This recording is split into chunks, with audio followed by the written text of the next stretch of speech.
Olá, bem-vindos a mais uma videoaula da HGP. Vamos entrar no novo domínio, o domínio E, ou seja, o domínio E diz respeito ao Portugal no século XX. Vamos entrar no século XX português. E vamos começar por abordar o subdomínio, o E1, que fala exatamente da Revolução Republicana de 1910 até à ditadura militar de 1926. Aqui temos então, vamos começar por abordar as razões da queda da monarquia. Ora, as razões da queda da monarquia, ou seja, já estamos a perceber que a monarquia vai terminar em Portugal no início do século XX e vamos ter um novo regime político chamado República. E como é que isto vai acontecer? Porquê é que isto vai acontecer? Ora, então, no final ainda do século XIX, quase um pouco mais de meados do século XIX, começa então a aparecer umas ideias, há umas pessoas como é que são com ideias que se chamam dos republicanos, queremos falar nisso, que deveria substituir este tipo de governação monárquica. E porquê? Porque não estavam satisfeitos. Havia uma grande crise económica no final do século XIX e até no início do século XX. Há uma grande crise económica, só sabemos que falámos que houve toda a modernização, muito investimento em muita coisa, mas isso também ficámos a dever muito dinheiro ao estrangeiro por causa desse pedimos dinheiro emprestado. Também houve uma crise económica, muitas produções pararam, algumas fábricas essas que abriram depois também fecharam, as pessoas ficaram sem emprego também. Vai haver uma grande desigualdade social, ou seja, os ricos cada vez mais ricos, os pobres por sua vez também cada vez mais pobres, e perante toda esta situação, o rei que tínhamos nesta altura é o rei Dom Carlos, filho de Dom Luís, e então o rei Dom Carlos era o nosso rei da altura e era um rei que vocês veem no vosso manual, tem uma fotografia do rei Dom Carlos. Vai ser rei entre 1889 e 1908 e era um rei, era uma pessoa fabulosa, era uma pessoa inteligente, ele era artista, ele era cientista, ele era biólogo, ele era investigador, era amante da fotografia, aliás, então tudo de esportes também, tipo automóvel, ele tinha vários automóveis, era um homem muito inteligente, mas a parte da governação não era assim muito com ele. E então daí as pessoas revoltavam-se um bocadinho porque perante esta situação, esta grave crise económica que se estava a viver, o rei pouco ou nada fazia, não é? Aí ao lado até temos dois textos que nos falam do dia-a-dia do rei Dom Carlos, que vocês devem ler com atenção e que fala exatamente na sua vida luxuosa e despreocupada que ele levava, da zona de Vila Viçosa, de Sintra, de Cascais, de Mafra, eram sítios onde ele gostava muito de passar temporadas, a descansar, e entretanto íamos tendo uma crise económica muito grande e financeira que o rei não resolvia. Daí as pessoas começaram-se também a virar um bocadinho contra o rei. Há uma situação que vai piorar isto tudo e que vocês têm no vosso manual aí o mapa cor-de-rosa que fala exatamente no mapa cor-de-rosa e que esse mapa vai nos trazer umas grandes chatices. E porquê? Porque reparem, como refere exatamente logo no primeiro parágrafo, diz que no ano 1884 e 1885 vários países europeus, nomeadamente a Inglaterra, a Holanda, a França, a Espanha, a Alemanha, a Itália, a Bélgica e Portugal vão se reunir numa reunião, vão fazer uma reunião, não é? Em Berlim, chamada a Conferência de Berlim, e nessa conferência para desenvolver a industrialização, porque também os outros reinos, os outros países também estavam a desenvolver a sua indústria, queriam dividir entre si, como deve ser, as colónias africanas, porque para além de nós, também esses países europeus conseguiram conquistar alguns territórios em África, e a África, claro que sabemos que tinha muita riqueza para oferecer.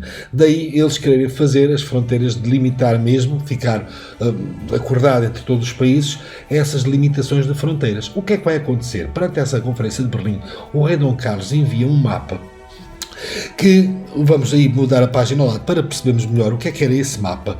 Vocês vejam, eu vou aqui aumentar este primeiro mapa que temos aqui e vejam que nas zonas que estão aqui em roxo são colónias portuguesas, não é? Todo cá está Portugal, temos ali Madeira, Cabo Verde, São Tomé e Príncipe, temos aqui também Angola deste lado e Moçambique deste lado, que eram colónias portuguesas. Por sua vez, está aqui também referido as áreas dominadas pelos ingleses, não é? Porque os ingleses também dominaram muitos territórios em África, nomeadamente na África do Sul ainda hoje se fala inglês e se conduz pela esquerda, não é? Exatamente como a Inglaterra. E é esta parte aqui que nos vai trazer chatice. E sabem porquê? Porque como vos disse aqui, Moçambique, aqui Angola, e estes territórios aqui no meio começa-se com a ideia de Portugal de juntar os dois territórios, e até há muitos portugueses que começam a ir para estes territórios entre as duas colónias com o sentido de virmos a unir esses dois países portugueses, no fundo, que eram nossos, né, que pertenciam, nós tínhamos Portugal, e nesse mapa cor-de-rosa que vocês estão aqui a ver, é este mapa que o rei Dom Carlos envia para a Conferência de Berlim para pedir então aos ingleses se nos deixavam então anexar, não é, ocupar aquele espaço que era uma parte deles, não é? Para nós anexarmos os dois países, Angola e Moçambique. E chama-se cor-de-rosa porquê? Porque o mapa que o rei Dom Carlos enviou, com essa mancha, como vocês veem aqui, de ligação entre os dois países, também tinha um tom assim tipo rosa, daí ficou conhecido como o mapa cor-de-rosa. Perante esta situação, os ingleses não reagiram bem, nada bem, digo-vos já, e o que é que fazem? Em 1890, fazem um ultimato ao rei Dom Carlos, não é? Um ultimato, no fundo, um aviso último, quase praticamente a propor guerra a Portugal, se não retirássemos os portugueses que estavam já naquela parte entre as duas colónias, entre Angola e Moçambique, se não retirassem lá os portugueses e acabassem com essa ideinha, não é? O que é que ia acontecer? A Inglaterra fazia guerra a Portugal. E era o rei Dom Carlos, como o monarca e o chefe máximo também do exército, na altura, que tinha a possibilidade de decidir essa situação. Ou seja, se aceitava o ultimato dos ingleses ou não. Se aceitasse, quer dizer, sim senhor, tirávamos os portugueses de lá, pronto, e ficava tudo como está, na mesma, e não iríamos ligar Angola a Moçambique. Se não aceitasse, quer dizer que os portugueses continuariam lá e que os ingleses iriam provavelmente fazer-nos guerra. Ora, era uma decisão difícil de tomar. Havia uns que diziam, aconselhavam o rei Dom Carlos a aceitar o ultimato, havia outras pessoas que não, diziam não devemos aceitar, somos muito bons, nós somos uns valentes, fomos os primeiros também nas descobertas marítimas, estamos muito fortes e já mostramos muitas vezes isso, e havia outros que não.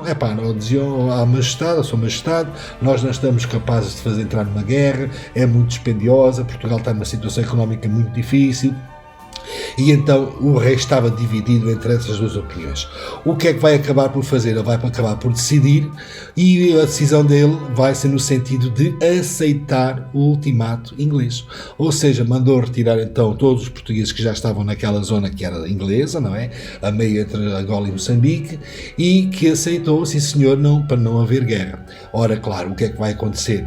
Quem não gostava já muito do rei, não é? Que já não gostava das ideias dele, ou que achava que ele não era bom governador, bom regente do reino, ainda menos vai gostar do rei Dom Carlos. E daí o que é que vai acontecer? É exatamente o que diz aqui na parte final do vosso manual, não é? Que o rei Dom Carlos então aceita e que muitos ficaram descontentes com a sua decisão. Agora, o que vai acontecer a seguir será muito grave, e esta decisão do rei, acreditem, que teve muito peso no triste desfecho que vamos falar na próxima aula. Mas isso fica para a próxima aula. Gostei muito de estar convosco. Espero que vocês também, alguma dúvida, digam nas aulas, e podem ver o vídeo as vezes que forem necessárias. Então, até à próxima.